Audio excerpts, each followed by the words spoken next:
On this episode, we're talking about Season 4, Episode 7, Chuck versus the Fist Fight. Well, I don't really want to be confrontational, Aaron, but it's actually Chuck versus the First Fight. Chuck versus the First Flight? No, No, Aaron, it's Chuck versus the First Fight. Ah, Chuck versus the Flashlight. Gah!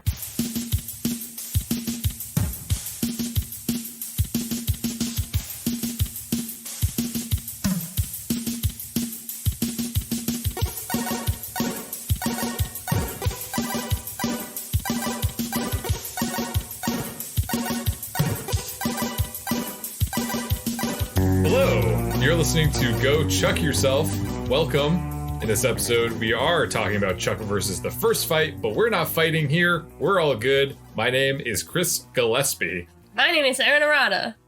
And I'm just going to get it out in the open. We recorded this episode before Election Day. This episode is, of course, coming out about a week after Election Day here in the United States. So, although all the ballots might not even have been counted yet. Nothing might be different. That's right.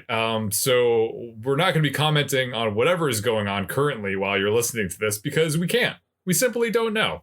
So instead, we'd like to offer a pause in which you can express whatever you're feeling right now about whatever has gone on, whether you want to celebrate, if you want to do like a little happy dance, or if you want to scream and cry, whatever you want to do. Let's do it all together right now in this brief pause. Okay. So now that is out of the way, let's change the topic completely and give ourselves a mental reprieve from all of this and get ready to have a fun episode of Go Chuck Yourself, where we're talking about Season 4, Episode 7, Chuck versus the First Fight. Maybe this could be good fodder for a fight. Maybe not a fight. Maybe we'll be very diplomatic and we can handle this like adults. But I would like to say that last night at 12:47 a.m. Eastern Standard Time last night, I was falling asleep in my bed. I was very tired. And then my phone starts going off on my nightstand in a series of text messages. And I was very concerned. And I was like, I'm so tired. But if someone's texting me at 1:45 a.m., it might be important. I should probably read this to make sure that everything is okay. So I pick up my phone and it's from Aaron. I'm like, oh my God, what's going on with Aaron? And the gist of these three messages was that Erin decided at this time that she wanted to ask me if I'd be able to interview her about Borat. So Erin, please tell me about Borat. I would love to tell you about Borat, Chris. Borat is a film starring Sacha Baron Cohen, who is from a country in Kazakhstan, something like that. He says, very nice, and he says, my wife. And I have only ever seen Borat 2, which I saw last night, but that one is about his relationship with his daughter. Did you know that Borat was like a real documentary, but just with like a fake host? Like Borat is not a real guy, but it's a documentary and everybody in it is real? So I will preface this by saying that I guess neither Aaron nor I have seen Borat before. The original Borat, I have not seen it. Did I know ahead of time that Borat was like a fake documentary?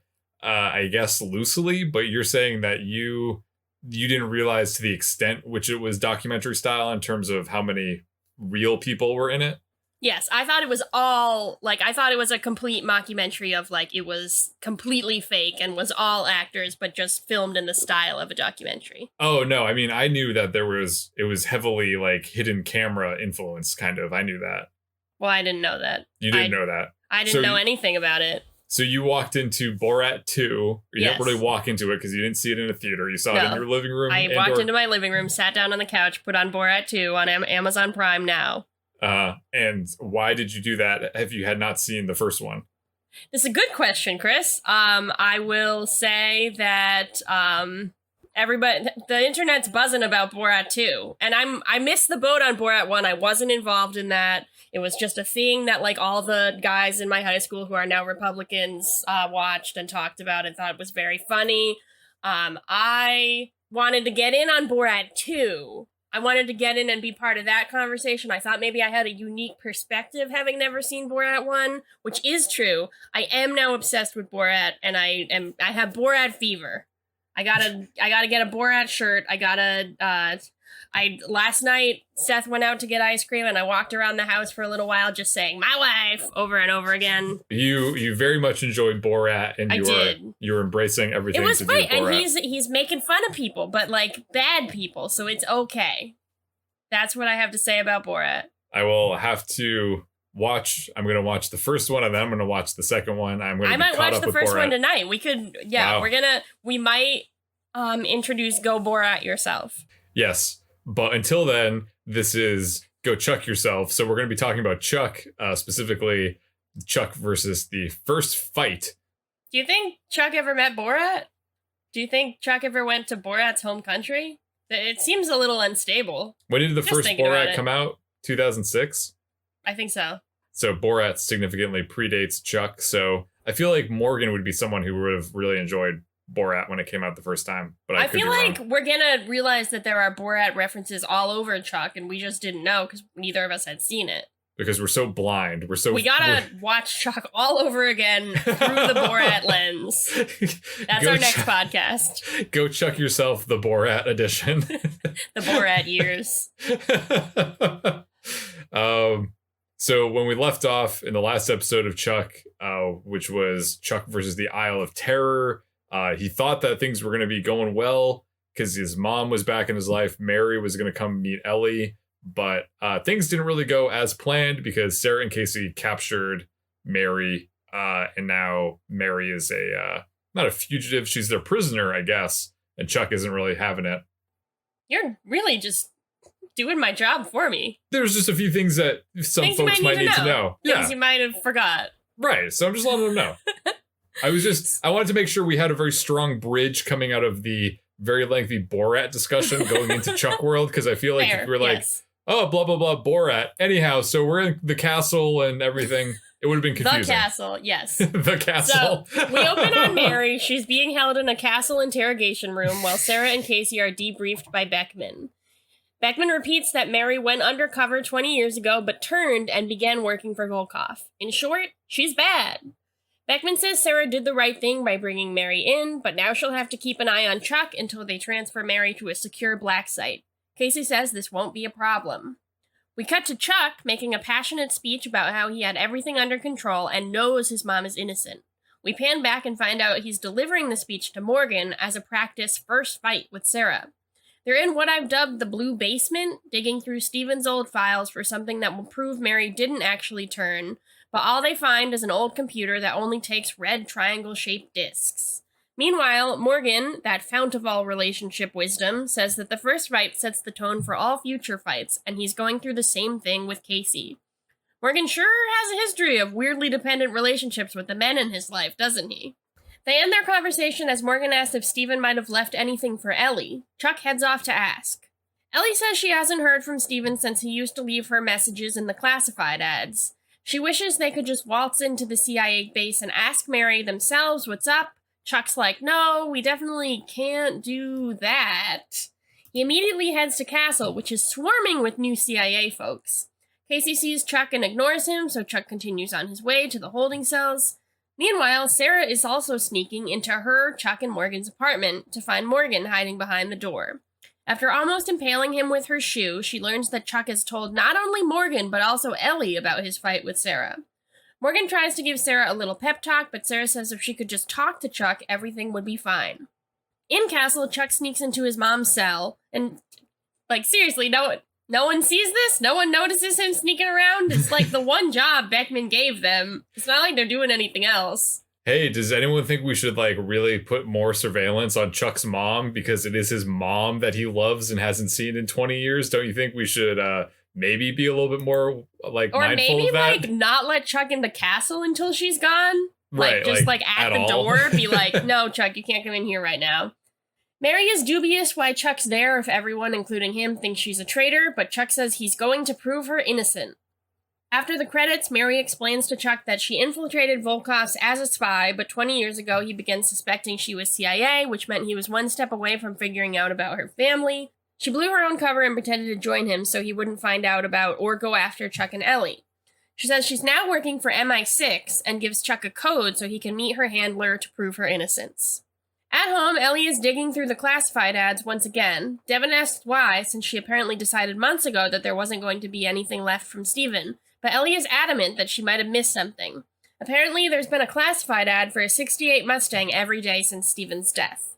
In the Bymore, Morgan approaches Casey to inform him that they are in a fight over the fact that Casey lied to Morgan about Chuck's mom and the file. Also, because Morgan can't learn anything from always being the magnet or left out of missions.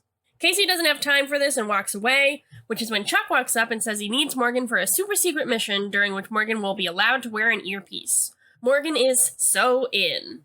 Chuck and Morgan arrive at a bar, being the absolute most. As Chuck sits down, Morgan has a lot of earpiece trouble, which involves him choosing that moment to tell Chuck that he talked to Sarah and told her that Chuck is mad at her, and then dropping his earpiece into a water glass.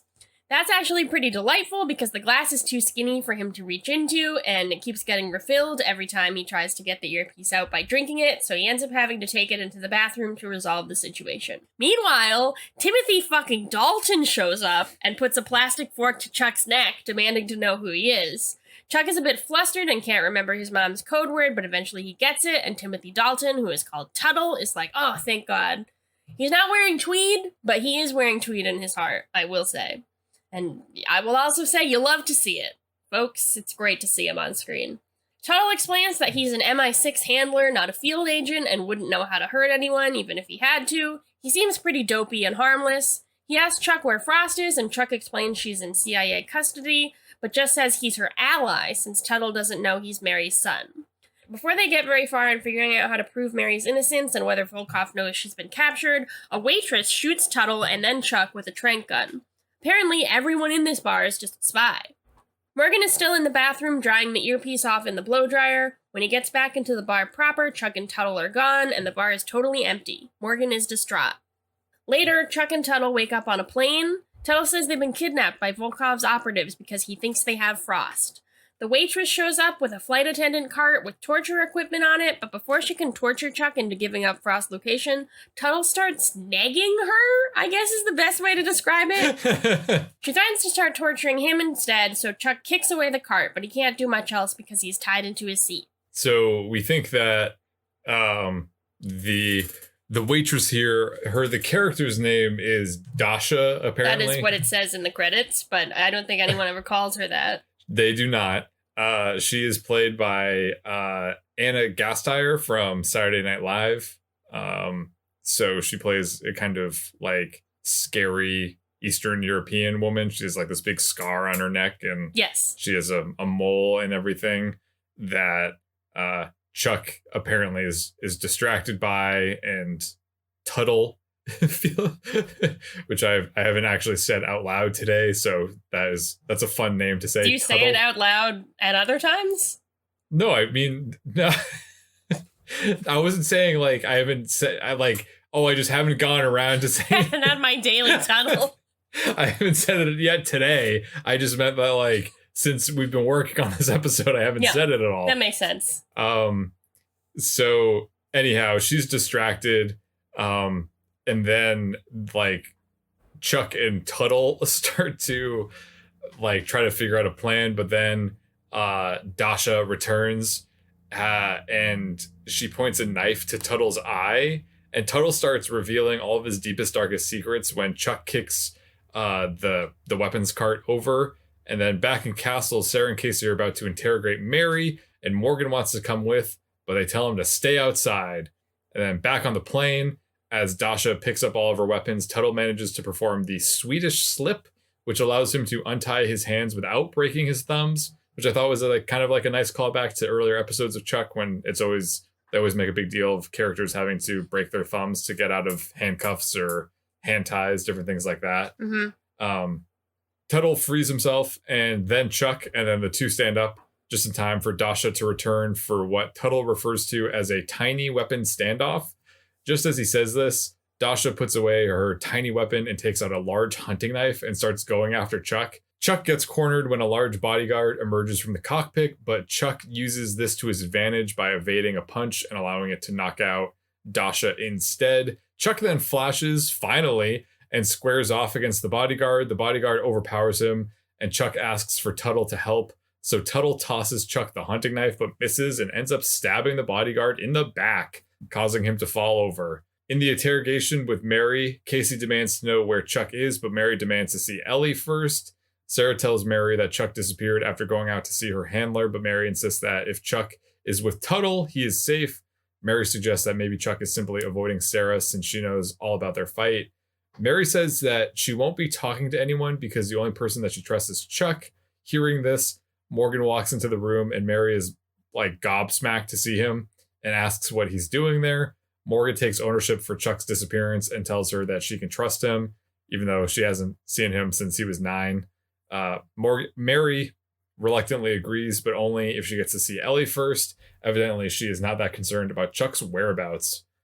She really thinks that Chuck is safe with Tuttle, even though Yeah, she does. We've only seen Tuttle for a few minutes, but I certainly don't trust him to take care of Chuck. I don't know. It's Timothy Dalton, so I kind of trust him. So, okay, what is your deal with Timothy Dalton? You keep smiling every time you say Timothy Dalton. You're blushing. Do you have a crush on Timothy Dalton? Yeah, was that not apparent? He's kind of like he's in that this is going to be a disturbing thing to say. He's in that sweet middle ground between like someone you want to be your dad and someone you want to be your boyfriend. That's Timothy Dalton for me. Moving on. Back on the airplane, Tuttle finds a couple of parachutes after punking Chuck, making him think that there was only one. Tuttle appears to be very nervous about jumping out of the plane, but inspires himself by thinking about his favorite show, Alias, which was very random. It was fun. He then kicks down the emergency hatch door and leaps out of the plane. Chuck lingers, but then sees that Dasha is awake and she has the hunting knife again, so he jumps out of the plane as well. We see the two men falling down from the plane. They haven't really activated their parachutes yet, but apparently they do at some point because we cut to a commercial, and when we come back, Chuck is waking up safely on the bed of a truck next to Tuttle. The bed of the truck that they're in happens to be transporting a large herd of sheep.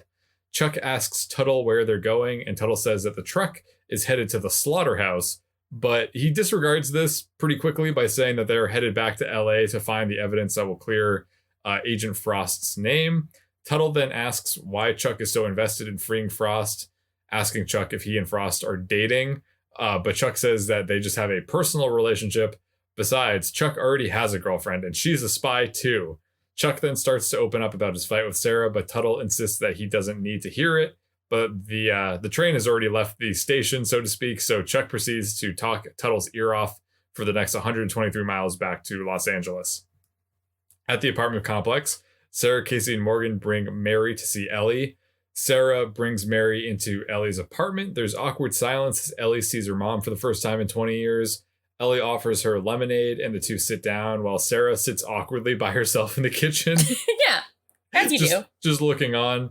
Mary apologizes to Ellie for showing up at her apartment in chains, but she just wanted to see Ellie. Ellie and Mary have a heart-to-heart in which Mary tells Ellie a story about going for drives in Steven's burgundy-colored Mustang. Ellie reflects on the blue leather seats of this car, and Mary tells her that Steven had special ordered those, and that watching Ellie sleep on those drives, like Ellie would sleep, I guess, in the middle seat in between the two of them, and that was one of Mary's favorite things. Okay, okay. So this dialogue, very, very stilted and odd. I assumed that Mary was trying to talk in a code by talking so weird, but I don't know if Ellie was in on that. Do you think that the dialogue, like, this is just the dialogue and they were having an honest conversation? It sounded like the most, like, stilted, weird way that no one would talk of, like, I remember going for rides in my mother's 2001 Jeep Liberty with the black cloth seats. Like, that's not, you don't talk like that.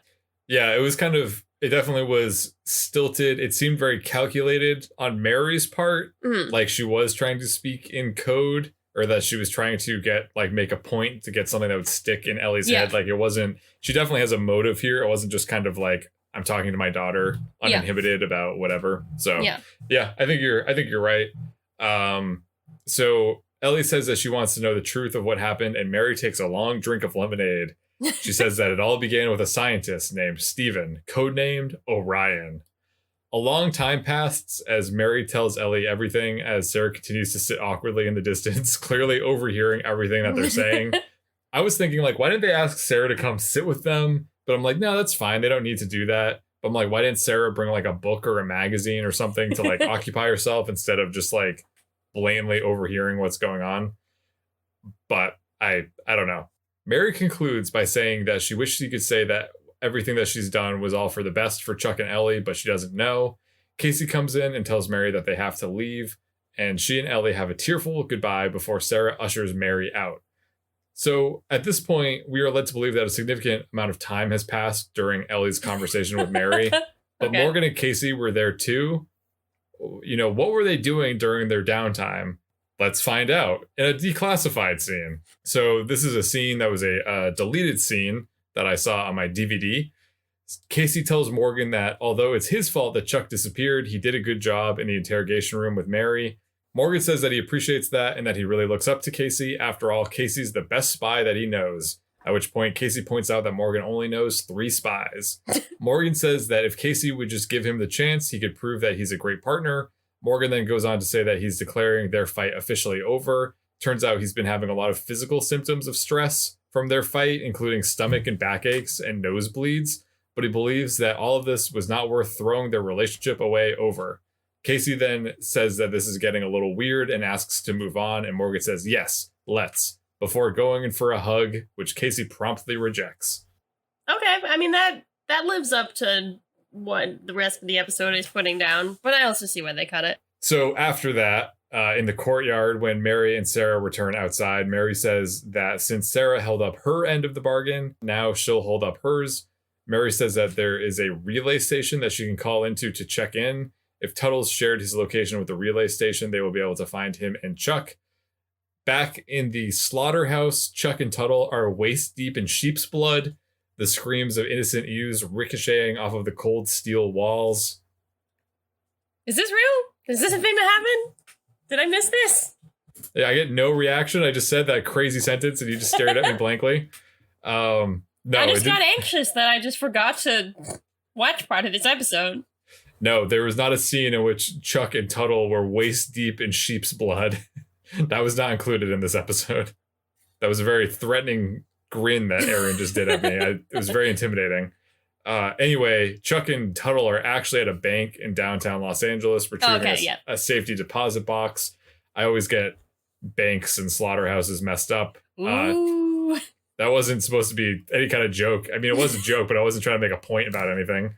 Tuttle opens his security box and retrieves a folder that allegedly contains the proof of Mary's innocence, or it's like a package or something. And as someone pointed out on IMDb, the box number is actually 407, which may be because Timothy Dalton was the 4th James Bond 007 agent. 407. See, considering the fact that I have a crush on him, you would think that I had seen him being very suave as James Bond, but that's not where I know him from. You just know him from this, and your crush is just this. Okay. Yeah. As it turns out, Ellie is also handling a folder at this moment. That might be the worst transition between scenes I've ever written, but it's true. So she takes out her collection of classified ads after her conversation with Mary. Devin asks what she's doing, and Ellie says that she thinks that the Mustang in the recurring classified ads is an actual car that Steven left behind for Ellie. Back at the bank, Chuck and Tuttle are leaving when they are intercepted by Mary and Sarah.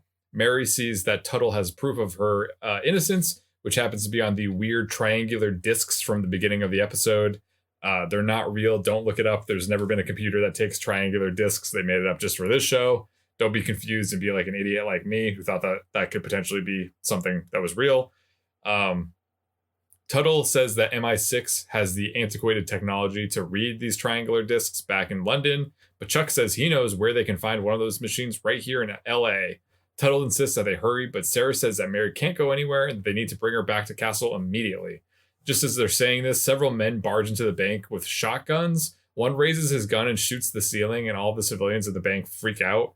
Sarah, Chuck, Mary, and Tuttle hide and see that these aren't your regular bank robbers. These are a team of Volkov's men, led by none other than Dasha. Dasha!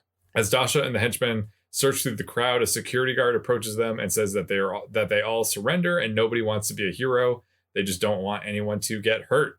Dasha says that they are not looking for the money or the civilians. So I'm assuming that they are looking for Chuck or Tuttle or Mary or whoever. Chuck asks Sarah how Volkov could have found them there, but Sarah suggests that someone, i.e. Chuck's mom, must have revealed their location. Tuttle says that Volkov's men must have followed Chuck and he to the bank and alludes to knowing about Chuck and Sarah's fight. Sarah is incredulous that yet another person knows about their issues. We then cut to the security footage of the bank, which is being watched by Morgan and Casey in the spy van. Casey is gearing up to go in through the bank's roof, and Morgan wishes him luck, but Casey invites him to come with.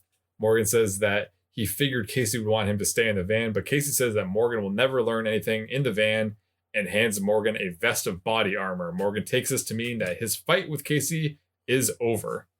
Completely. Not like over in the declassified scene, but now it's really over.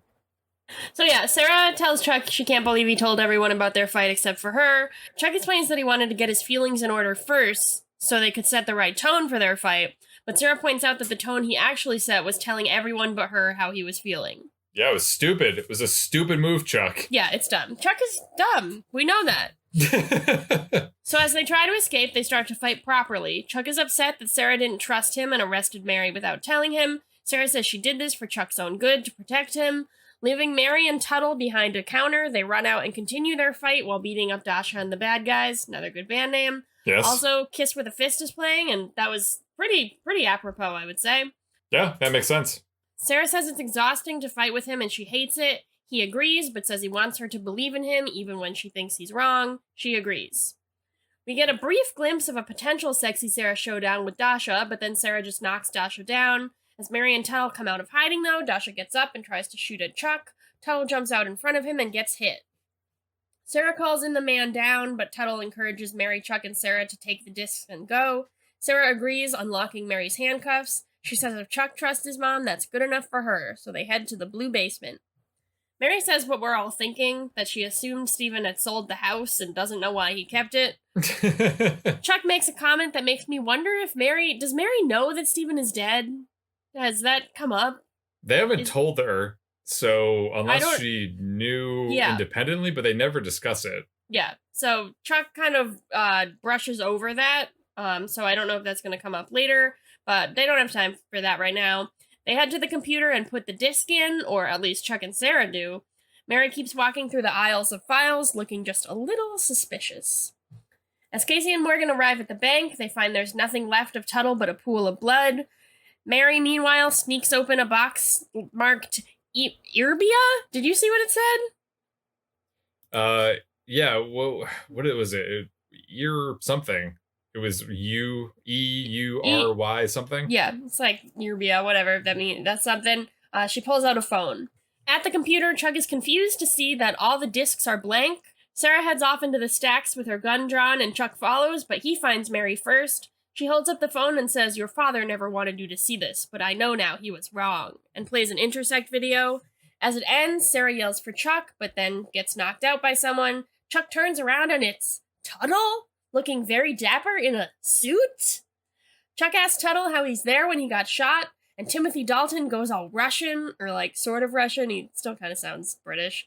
He says there is no Tuttle. He's Alexei Volkov. Then he punches Chuck and knocks him out. Chuck wakes up, and he and Sarah are tied up. Mary is standing by, all smug, while Volkov plants bombs all over Stephen's basement. He says that Stephen was pathetic for pining after Frost when she left him, and wonders why Chuck would follow in Stephen's footsteps, still not knowing Chuck is Mary's son. Either way, he thanks Chuck for leading him to Orion's base so he could destroy it and everyone who knows about it. He triggers the explosion countdown and bids Mary to come with him, but she manages to slip a razor into Sarah's hand and whispers, "Protect him." While Chuck freaks out, Sarah frees herself, then Chuck, and they run out of the house just as it explodes. As they lay in the wreckage, Chuck realizes he can no longer flash. And I was surprised by this because, as you mentioned in the last episode, he didn't flash in that episode. He does flash in this episode, but he doesn't flash a lot. And I kind of just I don't know. I didn't know we were at the point where he could just flash at will. And apparently he can, so he notices that he can no longer do it. But it's just, I don't know. That's a big thing that is revealed, but it was just kind of like, oh, right, flashing is a thing that he does. I had forgotten. Yeah. Meanwhile, Ellie and Devin are heading to pick up the Mustang. They find a heartfelt letter from Steven saying Ellie will always be his little girl and he trusts her to know what to do. As they drive off, we pan down and see like a computer thing hidden under the car. It raises the question of, was this convertible just sitting outside all the time? Did they have to pay for it? They must have. But then was that note to Ellie always in the car? Like, because it was like in the center, kind of like by the radio. Yeah. So is that always sitting there? Or did Steven have like an agreement with whoever was holding onto the car that like, hey, when my daughter comes to buy this car, please put this envelope out in the middle? Yeah, because you'd think it would have like weather damage. Like it doesn't, not necessarily rain, but like maybe it would get like sun damage or something. Or the wind might blow it out, or a raccoon might come and take it. I don't know. I don't really know the pitfalls of being a convertible owner, having not been one myself. But and then what is that computer in the car? It looks like an Xbox. I don't know. I'm very confused. I feel like the past few episodes have ended with like a very kind of definitive cliffhanger where it's kind of like you kind of figure out where they're gonna pick up from here. But this episode ended and I was like, what's going on? Did you remember Timothy Dalton? Obviously not in the same way that you did. I remember you not know, like you said, like, I have no idea what's coming in season 4. And I didn't know if you remembered Volkov and Chuck's mom and stuff. I did. I thought, I was under the impression that there was a lot more time spent with Tuttle before he was revealed to be Volkov. Like, I thought Tuttle became a reoccurring character. I'm pretty sure that there's like some Tuttle on the back half. Or like, that's a good, I like that phrase. But I'm pretty sure that he like becomes a bumbling British man again, maybe in season 5. I kind of remember that too. Okay. So that maybe that's what I'm thinking of. But so I was confused I was a little surprised when he revealed the big Volkov reveal was in this episode as well. Mm-hmm. So I already know the answer to this, but I guess I'm going to ask it anyways. I take it that you're really more attracted to Timothy Dalton as Volkov than you are Timothy Dalton as Tuttle. I mean, that's a good question. That is very much like my typical attraction. Right. Yes. But I was into Tuttle. I kind of liked him when he was just kind of like a smart British man who's a little bit bumbling. Uh-huh. I didn't like that he nagged Dasha, but I know that he was doing it for the greater good. He wasn't doing it because he actually believes women should pluck their nose hairs. So this is kind of a tough situation because you kind of on one end you have like your affinity for like bumbling British dorks, but then on the other end of it you have your affinity for like cold, callous, sexy British types. Thank you for calling him sexy. Well, I'm just trying to connect with you in a language that I know that you can connect with. Yes, I know. It is a struggle, but I like to look at it in a positive way in that either character he's playing, I will be happy. Here's another question, and this is going to be very difficult, so I apologize. Okay. But you can only pick one. Are you going to go with Brandon Routh? Or are you going with Timothy Dalton? That's a hard one. Okay. I'm going to be honest here. Okay. I know that we can't predict what the future will hold, but based simply on age, I think Brandon Routh will last a little longer than Timothy Dalton, so I'm going to have to go with him as a partner because he will be able to, I mean, I don't know if this is as a partner, but just like, he will be able to support me for a little longer. Okay. But on the other hand, Timothy Dalton probably has like more wealth, so it might be more beneficial to me to like be with him. Interesting. I wasn't thinking of it of that angle. In terms of attraction, and also like, but I don't know how Brandon Routh will age. Like Timothy Dalton is like as old as he's gonna get. I don't mean he's gonna die. I just mean he's probably gonna look like that. So I know what he's gonna look like as he ages. It's a tough question. I don't know. I'll have to get back to you. Right. I would imagine that Brandon Routh will age well. That's true. If he ever ages. I mean, we saw him during the virtual table read, and he did not age at all since the episode. Point, yeah. So if he ever decides to start aging at some point like a normal human being, then I'm sure he'll be fine. Okay. How about both? How about that? Sure, I'll allow it. Thank you. Just like the rules for that, I guess we're pretty fast and loose. Sometimes the rules for Chuck, Marry, Kill are kind of fast and loose. We can marry concepts, ideas. We can marry multiple things at a time. We can marry people, we can marry fictional characters, whatever we want. It's just the rules of Chuck, Marry, Kill. We can kill things that we don't like. We can kill ideas. But we're gonna pick one thing to marry in this episode and one thing to kill. Erin, what would you like to marry? Mine's just gonna not be a surprise at all. I'm just marrying Timothy Dalton. I wish I had moved into Chuck, Marry, Kill before asking my question, because that would have made sense. But I guess it's okay as a little end cap for that. Yep. Who would you like to marry? I felt really confident in this when I was watching the episode, but then talking back about it now, I'm a little concerned that maybe it was like a little melodramatic. But for some reason, I found that the scene between Ellie and Mary, the heart-to-heart, I felt was very affecting. I thought it was just like, even if, you go the stilted route and like she's trying to convey something, I still think that's really good acting on both their parts. Like, I thought that Sarah Lancaster was doing a good job being like a woman who hasn't seen her mom in 20 years and thought that she never would. I felt like there was like a appropriate level of awkwardness in it. It just felt like, I felt like it was pretty true to how that kind of thing would go down, aside from maybe the potential secret codes.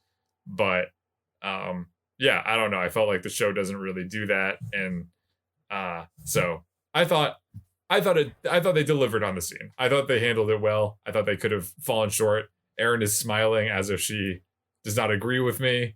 As if an appropriate level of awkwardness is moving into Kill, where I said the conversation between Mary and Ellie.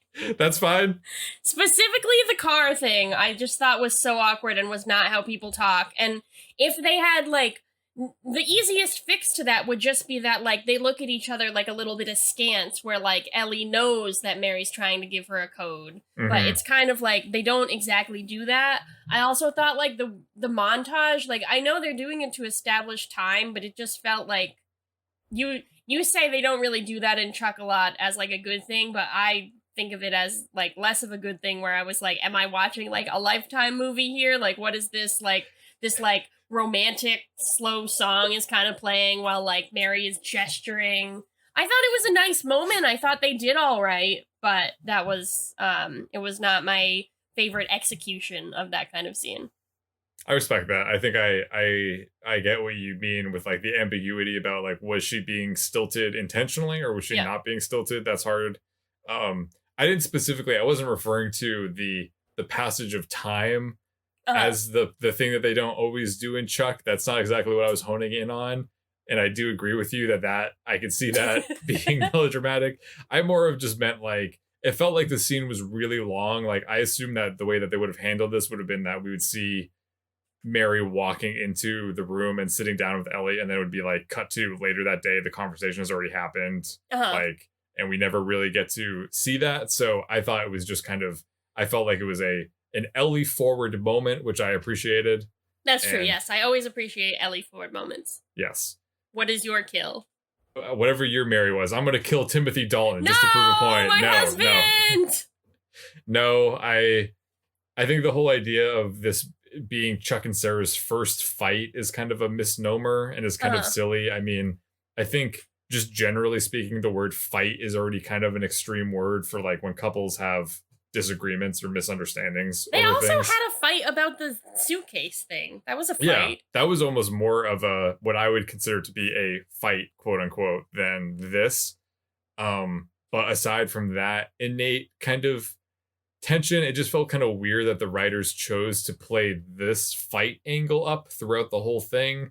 Because I feel like Sarah and Chuck they've had disagreements and miscommunications in the past in recent episodes about like, you know, we have to communicate better, or what do you want in a relationship? I don't know, blah blah blah.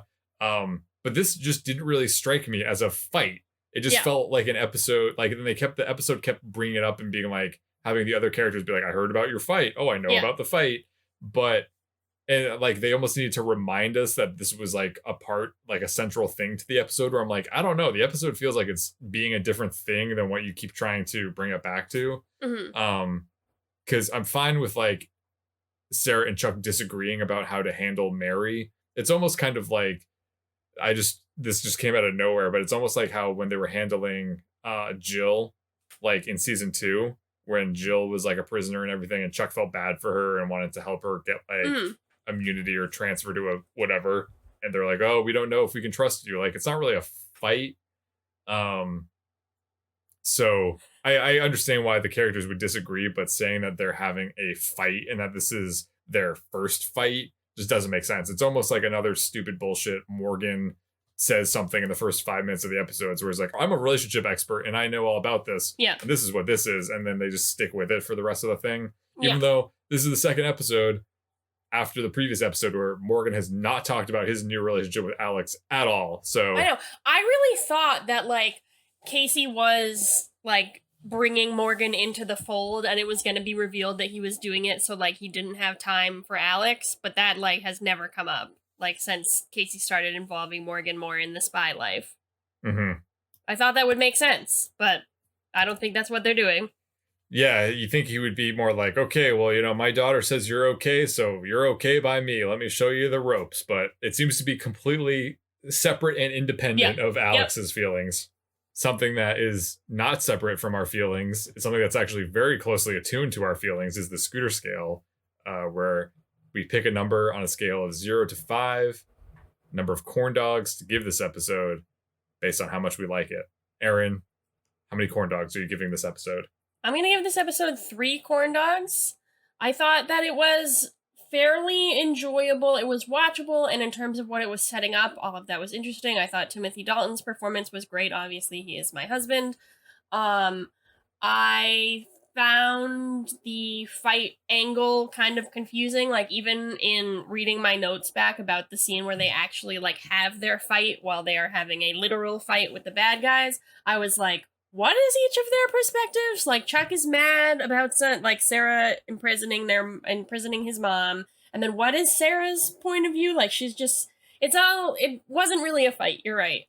So I think that this is another instance in which, like, they're swinging for something in terms of, like, adding some drama back to their relationship, but I didn't really feel like this was the way to do it. I felt like, even though she was in a lot of it, I felt like Linda Hamilton was not, like, at her best in terms of utilization. She just kind of, like, there was a lot of time where she was just kind of, like, standing there and was, like, reactive as opposed to, like, doing anything other than the conversation with Ellie, which I thought was a nice idea, but I didn't like how it was executed. So I feel like that's kind of my tagline for this episode, is, like, a nice idea, but I don't like how it was done. I don't know. I'm really torn because I feel like my opinion of this episode has changed as we've discussed That's interesting. Well, you could give it 2 scores. Just lay them out there. 2 score? Why would I give it 2 scores? Well, I just mean, like, you can say both of your scores and then, like, they can both be on the record. Well, where I'm hovering at, it's kind of a big range. I'm kind of confused because I feel like I could go anywhere between 3.5 and 4.5. Wow. Which is kind of, but I felt the third act of this episode was really strong in particular. I was, like I said, I was surprised that the Volkov reveal was in this episode, but I thought it just really heightened the tension, and Mary is still kind of a loose cannon in my mind. You don't really know quite what she's up to and what she's doing. But I just thought that, obviously, I liked, for better or worse, that the interaction between Mary and Ellie, and that Ellie was able to finally have that. The actual, like, Volkov plot of, like, we're on a plane and now we're in a truck and now we're at a bank and there's Dasha and everything, I guess I didn't really care too much about. But I did really like the third act, and I like the idea of because the song that's playing when the house explodes is the same song that plays when Steven dies, according to IMDb. Oh, is it? Okay, that's so cool. I kind of like this whole connection of, like, Chuck's past is, like, finally, it's like he's really being dislocated from it. Ellie has finally had some kind of closure with her mom, and now their house is, and all of Steven's life work is just gone up in flames. Yeah. So I was kind of thinking this episode in terms of, like, it's surprising that it's not like a finale or like some kind of, like, break episode like the last episode before a holiday break or whatever, just because it felt like it had such a, like, we're resetting, we're entering a new phase of season 4 kind of, now that we know who Volkov is and we have gone to spend a little bit more time with Mary. So yeah, I don't know. I guess I'll have to reflect upon this more. I'll have to fight with myself about what to what to give this on the scooter scale. Your first fight with yourself. Maybe Never done it before. I'll just average out. I'll just give it a 4. And that's like a middle ground. So I think that's probably okay. All right. So our final segment is our lesson of the week. What did you learn this week, Chris? I learned this week that even if someone has an unassuming, non-threatening name like Tuttle, do not trust them. Tuttle might end up being quite a bit of trouble. Ooh. I learned, well, I don't know if I can count this as something I learned this week. It was just something like I re-verified with myself, but I would like to date Timothy Dalton. Is he married? I gotta look this up. I mean, obviously he's married to me, but does he have a wife? Let's see. He's divorced. Perfect. He has a son, though. Oh, okay. Oh, nah, his son's 23, so that's a little young for me. You think it's more plausible that you'd be able to date Timothy Dalton, who's probably in his 60s, 70s? Let's find out. 74. So you think you're more comfortable with dating a 74-year-old Timothy Dalton than instead of his son, who's only 4 years younger than you and presumably probably also young. Looks like him. It's too young. What is not too young for you then?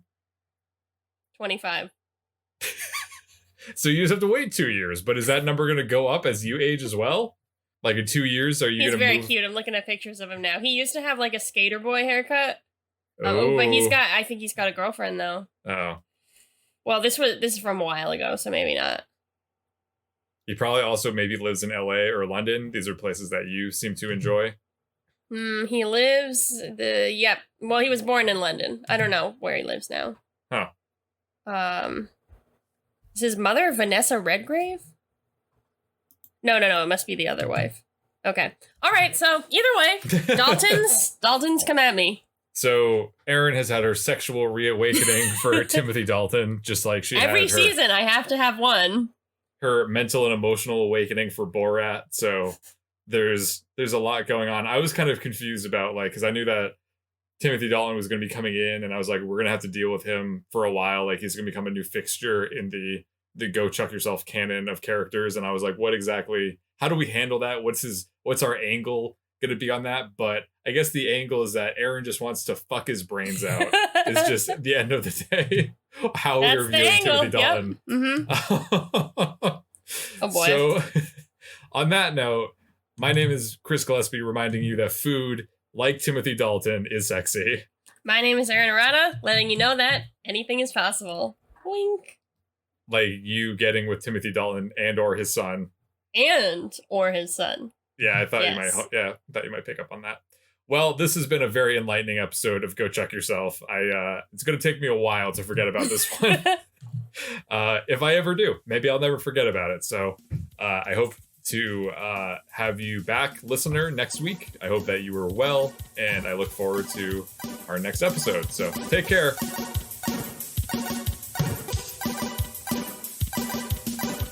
Thanks for listening. As always, a big thanks to the artist Hadakoa and the fine folks at freemusicarchive.org for providing us with our theme song, Warm Up. If you want to drop us a line, you can reach us at GoChuckYourselfPodcast@gmail.com. Don't forget to like and subscribe to Go Chuck Yourself on your preferred podcast platform. New episodes come out every Monday morning, and you do not want to miss a new episode. Thanks again. We'll see you next week. Bye-bye.